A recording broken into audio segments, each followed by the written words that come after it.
Welcome back to Past, Present, in Politics. This is going to be our last episode for a while because in about a week I will be leaving to serve a mission, a 1.5 year long mission for the Church of Jesus Christ of Latter-day Saints. And I'm so excited, but I had to leave you guys with one more episode. So I thought because I am leaving on a mission to Brazil, I might as well make my history segment about Brazil.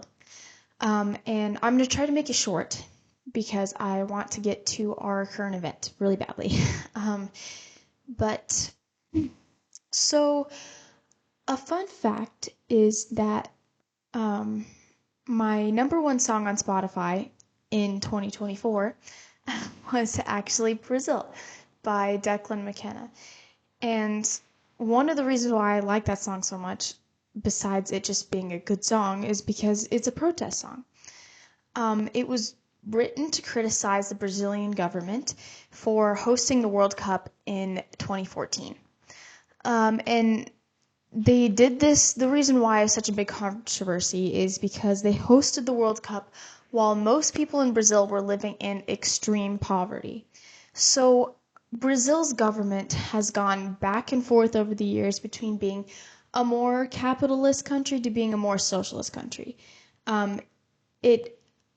It usually depends on who is president at the time because they are supposed to have checks and balances, but the executive branch has a lot of power.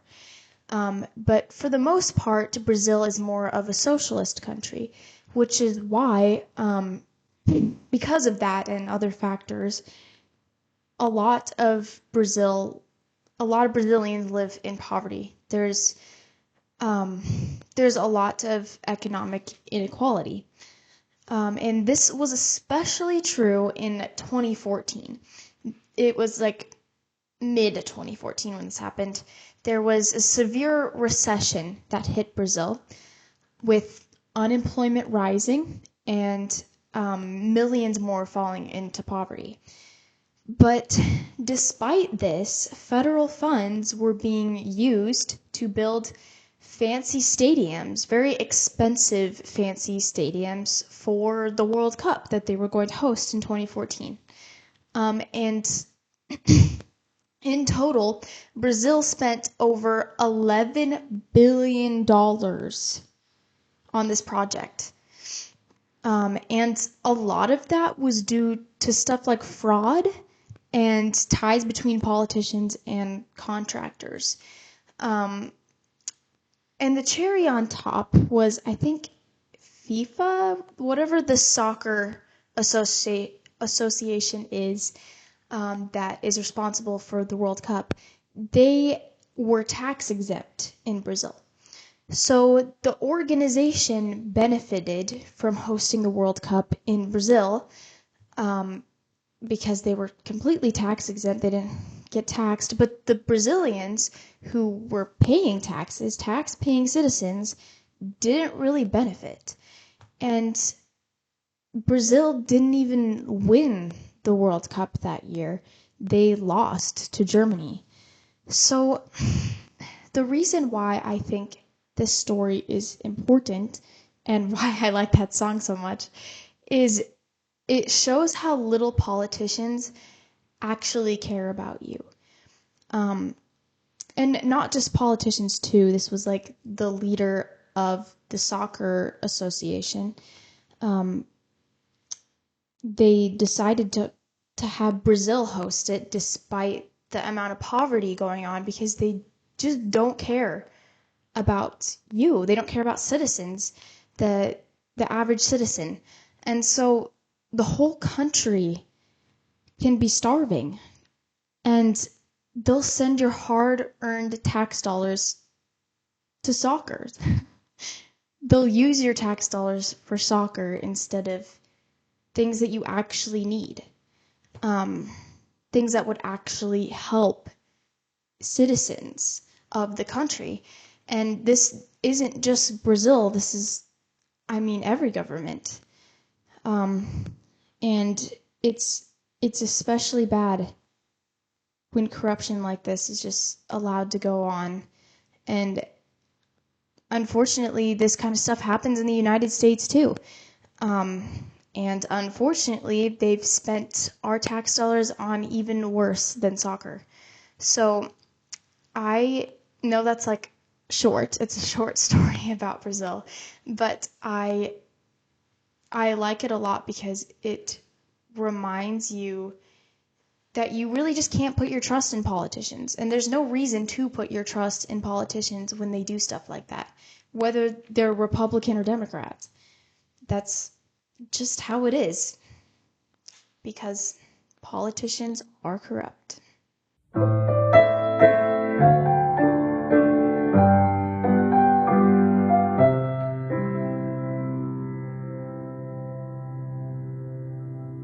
All right, so for my current event, I wanted to talk about what has been going on in Venezuela. For context, we invaded Venezuela last week and we kidnapped their president, Nicolas Maduro, and his wife. And a lot of people on the right are celebrating this. Now, I will admit that it was pretty cool to, when you watch the video, it's pretty impressive how fast they kidnapped Maduro. Like they took no time whatsoever. It almost looked effortless. And so that was kind of cool. But when you really think about it, what I wonder is how many times the US is going to involve itself in the inner affairs of foreign countries and US citizens are just going to let it happen and celebrate it. Because it feels like we're just falling for it over and over again. Every time this happens, Iraq is a great example. We say this is for spreading democracy, but in reality, it always turns out that it's never about that. If I'm being completely honest, a lot of times it's for the benefit of Israel, or it's because they're not part of the World Bank, the country. Or, funny enough, Venezuela has the largest oil reserves in the world. So a lot of times it has to do with oil. And this is this is something that the U.S. has admitted. Like Michael Waltz, the U.S. ambassador to the UN, said you cannot continue to have the largest energy reserves in the world under the control of adversaries of the United States. Basically saying, like, you can't have your own resources if you don't do exactly what America wants you to do. So, just us being like the world police again. But the thing is, you would have to be ignorant to think that the government is doing this for your benefit, because they never are. In any instance, like any example of us getting involved in a foreign country, it's pretty much never for the benefit of Americans. And it's about taking your tax dollars.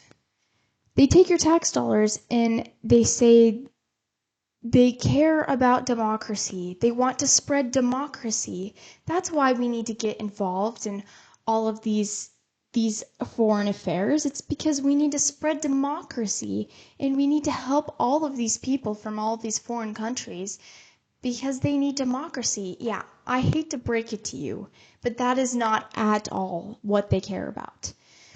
And I have no idea how people still continue to think this. They still continue to think that it's the government. The government is coming to our help, and they're coming to the help of these foreign countries to help spread democracy. And it's to make the world better.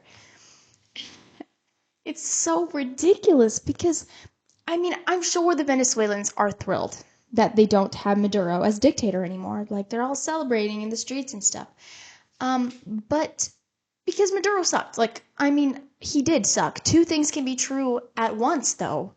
Like, ask yourself, why should the U.S. be responsible for making Venezuelans happy? Like, why? Is there any real reason that, this is our tax dollars going to this? And sure, it was probably cheap to just go in, kidnap the president, and leave. But if we continue to get involved in Venezuela and we start doing a regime change, that's going to cost money. And how exactly does that help the American people, the average American taxpayer? So, I mean, honestly, how about we just get back to deporting Somalis? Like, I would like to deport the illegals. That's actually happening in the United States right now. And it feels like we're more focused on Venezuela. So, I mean, I'm glad that we're deporting more illegals, but we need to be deporting a lot more than we are now. I mean, we were promised mass deportation. Um, and we're still having problems with these illegal immigrants. Um, and so it's like, how is Venezuela our problem? Like, honestly, ask yourself that. Because we just need to stop being the world police for everyone. That's what I personally would like to do, is to stop being the world police. Because, I mean, Trump campaigned on no new wars. I don't know what happened to that, because it's not happening. And all of this just makes me so glad that when I was younger, I read 1984 by George Orwell, because everything that it talks about in that book is happening now. And before I read that book, I just thought it was like Democrats versus Republicans, and the Democrats wanted communism and the Republicans wanted capitalism. And the Republicans were always the good guys because they wanted capitalism. Um, but then I read that book and I was like a little confused at first when they were talking about war. They talked about war a lot. That was one of the main things they talked about, because one of the slogans in 1984 that the government uses is "war is peace." And so they talk about how the state will use war as an excuse to get more of your taxpayer dollars. And it's an excuse for them to stay in power because they can fearmonger you. And they'll be like, well, we still need your support. We still need you to keep paying taxes. We still need you to keep, like, we need you guys because we have to go to war with this country, otherwise we won't be safe. We have to go to war. We have to be at war all the time. It's never their goal to end a war. They want continuous war, because the more they go to war, the more you are afraid and you will have to support them. And so I'm so glad that I read that book when I was younger, because it definitely changed my mindset. It made me realize that it's not just the Democrats, it's also the Republicans. They all want power, they want control over you. And I mean, Venezuela is just a small example of that, but I think it's still an example, because when you really look into it, they don't care about spreading democracy. They want what they want for Venezuela. They want their oil. They want them to be part of the World Bank. And they want to install a new president that will be more pro-Israel.